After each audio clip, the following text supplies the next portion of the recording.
ada Firman Marihot hari ini Yeah, juga hadir kembali. welcome back, Pak Pak Firman. Mas Edo. Pak Firman, Ya. apakah Anda siap untuk menjawab pertanyaan-pertanyaan dari kita? Oh, Pak Firman Boleh punten agak lagi. maju lagi. Ya. Nah, sip. Jadi kita tuh punya pertanyaan-pertanyaan tentang kehidupan, Pak. Ya. Pak Firman harus menjawab ini dengan cepat dan Oke. taktis. Us.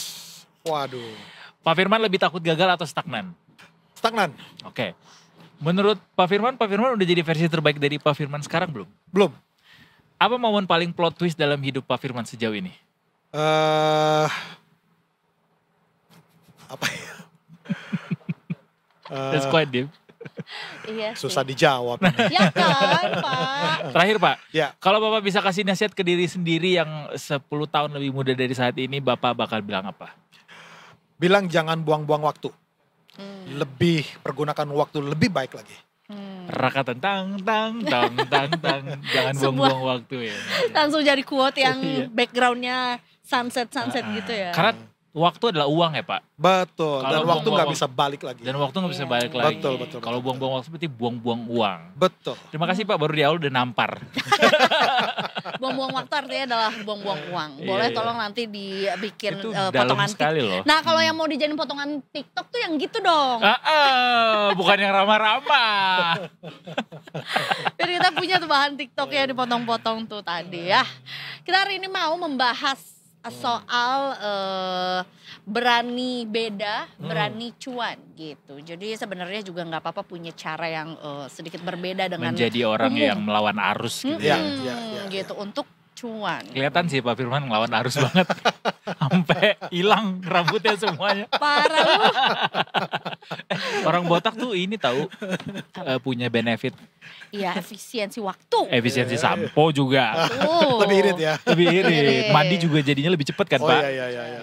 Lalu Ini nggak perlu AC, dingin. betul. Tapi kalau misalnya ke tempat-tempat yang dingin bersalju gitu-gitu Pak, orang Oh iya. yang nggak punya rambut tuh lebih rentan terhadap hipotermia memang. Betul sekali. Betul sekali. Dan gampang masuk angin nggak Pak jadinya Pak? Hah? Bapak? Sangat. Makanya Oh ya? makanya saya kalau misalnya Nggak di apa-apa, apartemen ya. Ini, Makanya Pak. saya bawa topi nih. Oh. Ya, bawa topi. Lalu kalau misalnya di apartemen juga gitu kan. Heeh. Nah, saya mungkin nggak pakai AC. Oh, AC-nya di ruang tengah. iya. Nah, pintu kamar dibuka. Oh iya. Oh. Hemat juga ya. Kadang-kadang AC di lobi, Bapak di lantai 15. Agak berlebihan kalau itu. Atau saya di luar. Memangnya ini bisa mengeluarkan dingin. Yang jadi masalah kalau sama anak tuh yang suka dingin gitu kan. Oh iya Nah, benar. satu kamar tuh itu biasanya Antara problem. memilih diri sendiri atau anak sayang Pak, ya. keluarga. Betul. Pak, ini ada yang dimaksud dengan strategi contrarian atau Ya. melawan arus atau tidak seperti umum gitu. Ya. Emang ada yang disebut dengan strategi yang di luar Nurul gitu dalam berinvestasi. Ya. Karena memang kenapa topik ini diangkat karena sekaligus ini pelajaran ya. Pelajaran bahwa banyak anak-anak sekarang mereka berinvestasi itu karena FOMO. Ya, nah, banyak ya Pak? Banyak ya mereka karena FOMO, lalu mereka misalnya investasi saham atau misalnya beli atau investasi ikut-ikutan. Yang paling contoh yang kita lihat banyak kan misalnya ketika saham naik mereka ikutan naik, beli. Ya, ketika saham turun mereka panik, mereka jual. Mas naik beli. Nah, betul sekali. Ya, tadi saya barusan dari satu mall tuh di daerah Kelapa Gading. Beli Mas Pak? Enggak. Saya perhatiin ini kok antri emasnya tetap Oh iya. panjang gitu. Masih loh. antri sampai hari ini Pak? Masih antri sampai sekarang. Padahal udah 2 juta sekarang ya? Nah, betul. Nah, saya lihat ini sesuatu yang sebenarnya kurang baik kalau seandainya kita investasi hanya sekedar ikut-ikutan.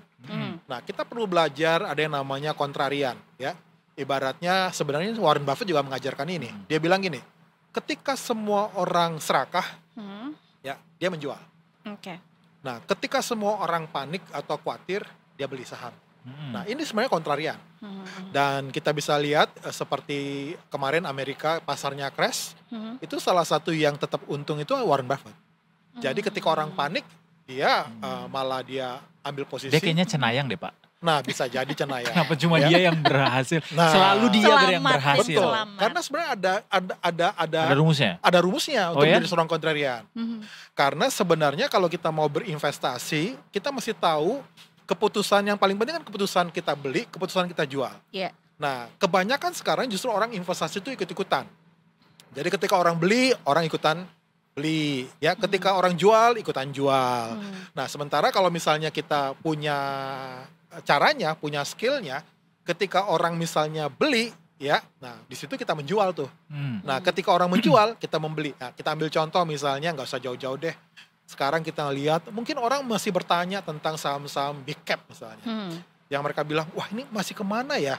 Turun lagi nggak ya? Turun lagi nggak ya? Nah, sebagian mungkin yang nggak punya dasar, mereka khawatir dan mereka ikutan jual. Tetapi kalau sebagian orang yang misalnya dia tahu ini sebenarnya peluang, ya ketika orang jual, dia malah beli. Ya, kita ambil contoh misalnya kemarin waktu yang masalah perang dagang. Waktu kita dihajar ya sampai IHSG-nya turun dalam seperti itu. Kita lihat banyak orang yang cuan sekarang. Ya. Nah, tinggal yang menjadi kunci adalah ngerti nggak nih bagaimana menjadi seorang kontrarian. Jadi kontrarian itu sekali lagi dia bukan karena FOMO, bukan karena ikut-ikutan, tapi ada dasar mengapa dia membeli seperti itu. Intinya adalah belajar dulu sebelum Pasti. berinvestasi ya. Betul. Karena saya percaya di setiap krisis itu akan memunculkan orang kaya baru. Dan orang kaya baru ini cenderung yang suku kontrarian tadi Pak ya. Betul. Pak Firman salah satunya. Ya, sepertinya ya. Jadi Pak kalau misalnya maksudnya ketika kita berusaha untuk beda gitu dari yang lain dalam investasi ini dibekali dengan ilmu itu, apakah selalu sama atau ada terms and conditions apa yang mesti kita perhatikan? Ya, umumnya kan harga itu kan digerakkan dengan yang namanya volume ya. Kalau kita tahu hukum ekonomi ya, supply demand ya. Ketika banyak yang minta dibanding penawarannya harganya naik. Ketika banyak yang lepas ya itu harganya turun. Nah sekarang yang menjadi pertanyaan, kita tahu nggak bahwa sebenarnya di saat pasar yang lagi seperti misalnya seperti itu, sebenarnya ada satu peluang untuk kita justru mengambil posisi untuk kita mengambil kesempatan lebih dini, lebih awal. Nah kita masih tahu bahwa market itu dia ada siklusnya ya. Nah sering sekali kebalikan nih. Ya, jadi ketika yang pemodal besar, ketika misalnya harganya misalnya turun, itu yang retail itu pada ketakutan, mereka lihat ini akan turun terus nih, dasarnya belum kelihatan nih, mereka akan bantu jual. Tetapi bagi yang pinter, nah biasanya orang pinter tuh juga punya modal juga tuh.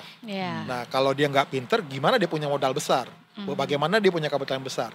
Nah dia ketika pasar lagi turun di mana retail itu pada umumnya menjual karena panik atau karena FOMO, mereka lagi akumulasi tuh.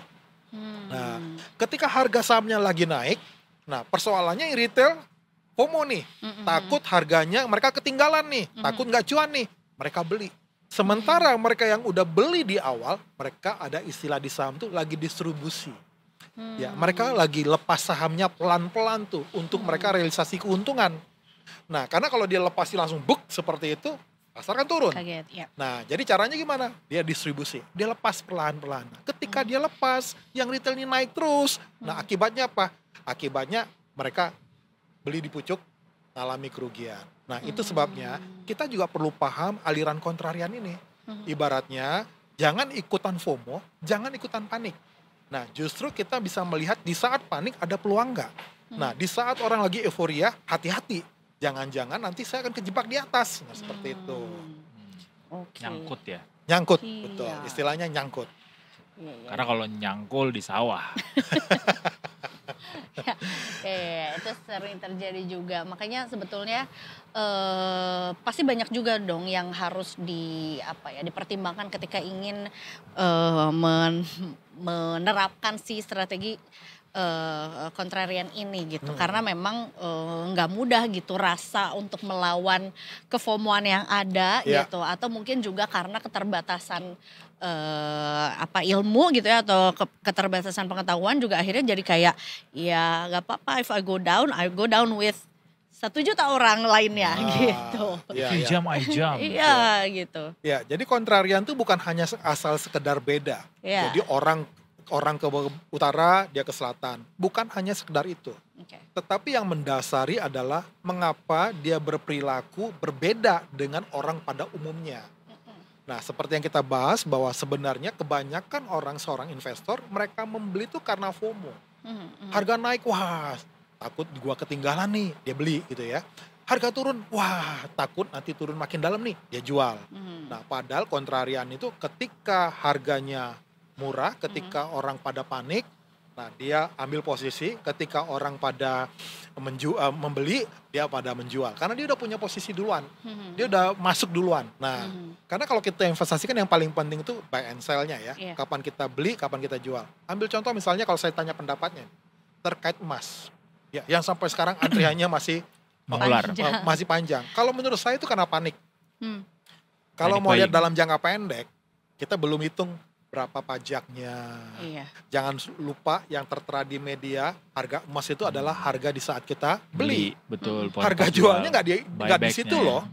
Ibaratnya apa? Kalau saya beli ikut-ikutan nih, di saat misalnya saya butuh duit atau misalnya saya jual emas itu yang ada malah saya rugi loh. Iya. Rugi antara selisih harga beli dan harga jual. Belum dipotong pajak. Iya. Nah, tetapi kalau kita misalnya mindsetnya adalah untuk lindung nilai, untuk jangka panjang, itu Boleh. betul.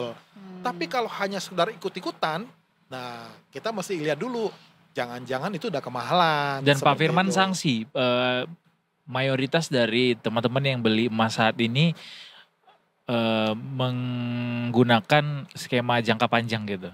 Sanksi. Iya, sanksi.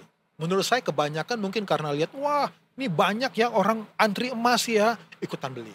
Oh gitu. Nah, tapi kalau memang dia dasarnya untuk lindung nilai, untuk jangka panjang, saya setuju.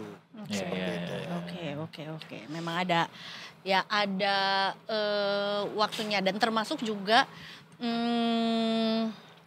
antar instrumen juga ada kesempatan-kesempatannya. Mungkin pada saat ini instrumen investasinya misalnya di emasnya bukan jadi yang paling tepat, tapi mungkin ini artinya memberikan kesempatan untuk instrumen lainnya gitu ya Pak Betul, ya. betul. Karena kita lihat justru sebenarnya saham-saham yang ada sekarang, ya terutama beberapa yang saham-saham fundamental bagus, ini udah murah banget. Ya, di mana kita bisa mencari dividen yield yang misalnya di atas 10%. Ya. Ya, saham-saham misalnya perbankan yang top 5. Itu sekarang dividen yieldnya udah di atas 10%.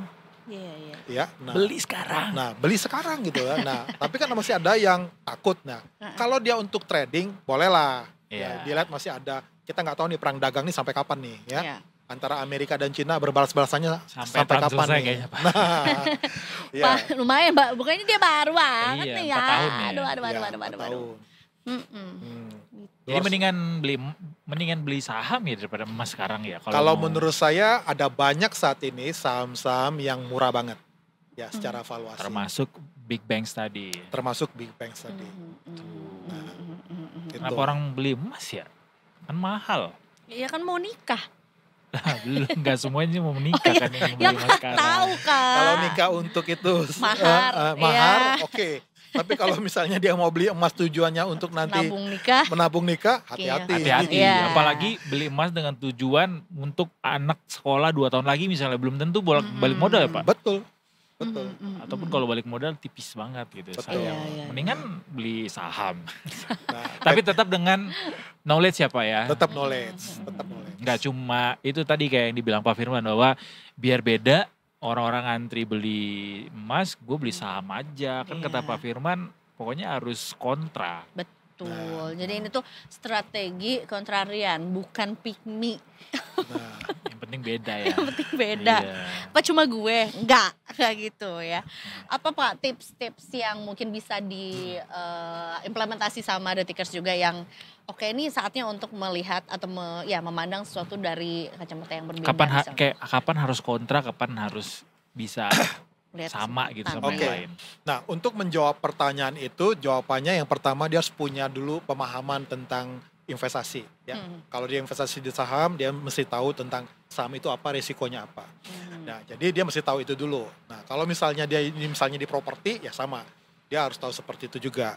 Nah, kita ambil contoh misalnya kita bicara misalnya seperti yang saham tadi ya. Nah, menurut saya untuk supaya mereka bisa tanda kutip kelihatan berbeda, itu bukan berarti mereka harus beda asal beda, tetapi mereka bisa punya dasar, oh ini sebenarnya udah murah. orang biar aja dia tetap jual, dia masih menunggu posisi dasarnya belum kelihatan, ya dia mulai misalnya yang pertama misalnya dia mulai buy. Tapi buy-nya mungkin nggak langsung, tapi misalnya dengan mencicil, stop demi stop. Tapi ketika dia punya keyakinan nih pasar udah mulai misalnya membaik, nah baru ibaratnya dia bisa lebih banyak. Nah ibaratnya tapi dia udah start lebih awal. Nah jangan sampai ketika orang udah posisinya menjual, kita malah beli. Nah ini kan konyol. Ya, di saat orang misalnya beli, ya harusnya kita menjual. Di saat misalnya mereka membeli, ya ini dibalik ini. Mereka jual kita beli mereka jual. Nah itu kontrarian. Tetapi dasarnya yang tadi dia punya skill dulu. Lalu yang kedua ya track and adjust. Dia ngikutin berita. Ya, nonton misalnya Bang Edo, Mas Edo, Detik Sore, dengerin podcast Solok Miskin. Apalagi kan misalnya sering mengundang orang tokoh-tokoh yang misalnya memang mereka relate atau bisa dipertanggungjawabkan terkait informasi itu. Detik Finance, nah itu salah satu yang mereka bisa ikutin.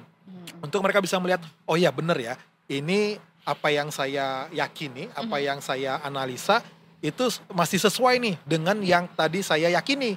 Nah baru mereka tetap pada posisi yang tadi berbeda. Tapi kalau misalnya mereka lihat, ini udah saatnya benar nih, sama dengan kebanyakan orang untuk beli. Nah mereka udah punya barang nih, tinggal mereka tambah sedikit demi sedikit. Nah ketika orang jual, ketika mereka beli terus, kita udah punya barang lebih banyak. Dan kita udah bisa ukur, keuntungan saya udah lebih daripada mereka yang mungkin mereka baru mulai. Tapi saya udah mulai duluan.